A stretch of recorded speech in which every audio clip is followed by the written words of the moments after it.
Assalamualaikum warahmatullahi wabarakatuh. Perkenalkan, nama Bapak Suharta. Bapak mengajar di Produktif RPL, dan juga mengajar di kelas TKJ, khususnya kelas 11 TKJ. Nah, untuk di kelas TKJ sendiri, Bapak mengajar 2 mata pelajaran. Yang pertama, administrasi sistem jaringan, dan yang kedua, produk kreatif dan kewirausahaan. Nah, untuk pertemuan kali ini, Bapak akan membahas tentang analisis peluang usaha di mata pelajaran produk kreatif dan kewirausahaan. Oke, untuk mempersingkat waktu, langsung saja ke halaman berikutnya. Nah, di sini ada analisis peluang usaha. Nah, analisis peluang usaha tersebut ada itu untuk mengetahui gitu kan, apakah usaha itu dapat dikerjakan, dilaksanakan, dan memberikan keuntungan di kemudian harinya. Nah, cara untuk mengidentifikasi peluang usaha yang ada ya, itu bisa dicari gitu kan, asalkan gitu kan, kayak ada syarat gitu ya. Nah, kita tuh harus mau bekerja keras, terus kita juga harus ulet, dan kita harus percaya gitu pada diri sendiri. Nah, untuk menggali dan memanfaatkan peluang usaha yang ada gitu kan, seseorang wirausahawan itu harus berpikir positif dan kreatif. Nah, bagaimana sih caranya berpikir positif dan kreatif? Nah, ini caranya ya. Percaya bahwa usaha dapat dilaksanakan, menerima gagasan baru, bertanya pada diri sendiri, mendengarkan saran dari orang lain, memiliki etos kerja yang tinggi, pandai berkomunikasi. Nah, apa sih emang gunanya itu ke-6 poin tersebut? Nah, itu gunanya yang pertama gitu kan, percaya bahwa usaha dapat dilaksanakan. Jelas kan, kalau kita sudah percaya, maka kita akan melakukan usaha tersebut dengan maksimal kayak gitu kan. Kita berusaha dengan maksimal, maka hasilnya pun akan maksimal. Sebaliknya, kalau kita ragu-ragu, kita nggak yakin kayak gitu, maka usaha yang dilakukannya juga akan setengah-setengah, dan hasilnya juga akan setengah-setengah. Dan kalau di dunia wirausaha, bisa saja kita tuh malah merugi gitu, karena emang ada risikonya pasti. Terus yang kedua, menerima gagasan baru. Menerima gagasan baru itu udah jelas ya, di zaman sekarang itu serba cepat dan serba baru. Dalam artian kita lihat dari teknologi dulu aja ya. Dunia teknologi sekarang kan perkembangannya tuh cepat banget. Misalkan kita baru beli nih sekarang nih handphone keluaran terbaru. Nah, kalau kita beli lagi di beberapa bulan kemudian, pasti udah ada lagi yang keluar terbarunya lagi. Nah, itu sama halnya dengan kita harus menerima gagasan baru, karena dunia itu bergerak cepat. Berikutnya, bertanya pada diri sendiri. Bertanya, apakah aku sudah yakin kayak gitu kan? Apakah ini bakalan bisa? Kalau pertanyaan-pertanyaan seperti itu bisa dijawab, aku yakin, aku pasti bisa. Oke, kalian lanjutkan kayak gitu. Tapi kalau aduh gimana ya, yakin gak ya, bisa enggak ya, nah itu ragu-ragu. Terus mendengarkan saran dari orang lain.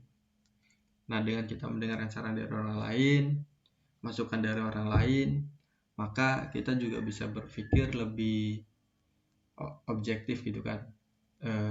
Dengan melihat pandangan orang lain, kita juga bisa berpikir dari sisi orang lain juga, bukan cuma dari sisi kita. Terus memiliki etos kerja yang tinggi, itu jelas, karena seorang wirausahawan emang harus bekerja lebih banyak dari seorang karyawan. Kenapa? kita contohkan saja pada seorang penjual nasi gitu. Mereka tuh harus bangun lebih pagi dari karyawan biasa, bangun untuk masak nasi, untuk masak lauk pauknya, mempersiapkan dagangannya pun dari jam 5 mungkin, karena ketika orang keluar nasinya sudah ada gitu kan dan dibeli. Nah itu sih gambaran kecilnya ya. Terus pandai berkomunikasi. Nah untuk apa sih pandai berkomunikasi? Itu untuk pemasaran, untuk relasi, agar kita dapat informasi-informasi dan agar usaha kita tuh berjalan lancar insya Allah ya. Berikutnya, dan menurut Paul Karp ada 4 rumusan mencapai sukses. Keempat rumusan tersebut adalah work hard atau bekerja keras, work smart, bekerja cerdas, dan enthusiasm. Nah, apa sih enthusiasm tuh? Kegairahan ya, atau antusias pada diri kita itu. Terus service dan pelayanan. Nah, work hard itu kita kan harus bekerja keras nih dalam memulai berusaha. Kita harus bekerja lebih keras tentunya dari orang lain, seperti yang Bapak contohkan tadi. Work smart itu kita bekerja cerdas, kita juga harus cerdas gitu memilih peluang-peluang usaha yang ada. Enthusiasm jelas ya, kegairahan, kita harus percaya diri, terus harus semangat gitu, harus gairah gitu, menggebu-gebu lah intinya.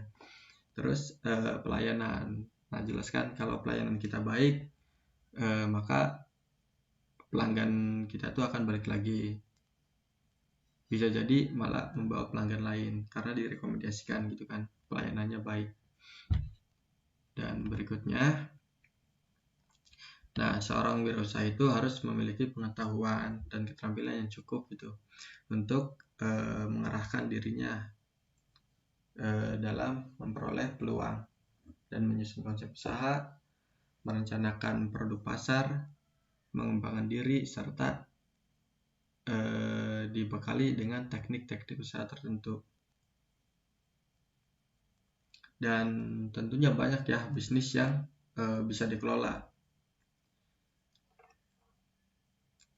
Dan untuk kita bisa memilih usaha yang tepat itu bergantung pada beberapa hal gitu atau beberapa faktor. Di antaranya keempat faktor tersebut. Yang pertama itu kan minat seseorang, terus modal yang dimiliki, relasi yang dimiliki, dan berbagai peluang lainnya. Masih banyak lagi peluang lainnya. Nah, setiap usaha yang dijalankan itu pasti berorientasinya itu ujung-ujungnya itu kepada keuntungan atau laba gitu kan, mencari keuntungan atau laba. Namun saat kalian berusaha gitu, tidak akan terlepas dari yang namanya resiko. Nah, sama halnya seperti berwirausaha, itu pasti ada aja risikonya, selalu ada risikonya. Nah, tapi kita jangan terlalu mencemaskan risiko tersebut kayak gitu, atau jangan terlalu memikirkan risiko tersebut. Kalau kita terlalu memikirkan, nanti malah fokusnya pada risiko, bukan pada rencana kita gitu kan, bukan pada keuntungan. Dalam artian kita boleh memikirkan risiko. Nah, dengan kita memikirkan risiko, maka kita akan lebih berhati-hati dalam bertindak. Terus kita juga harus memperhitungkan gitu kan, secara matang gitu, guna untuk meminimalisir risiko. Dalam artian risiko itu akan tetap ada, tapi kalau kita memperhitungkan secara matang, risikonya itu tuh akan bisa diminimalisir atau diperkecil.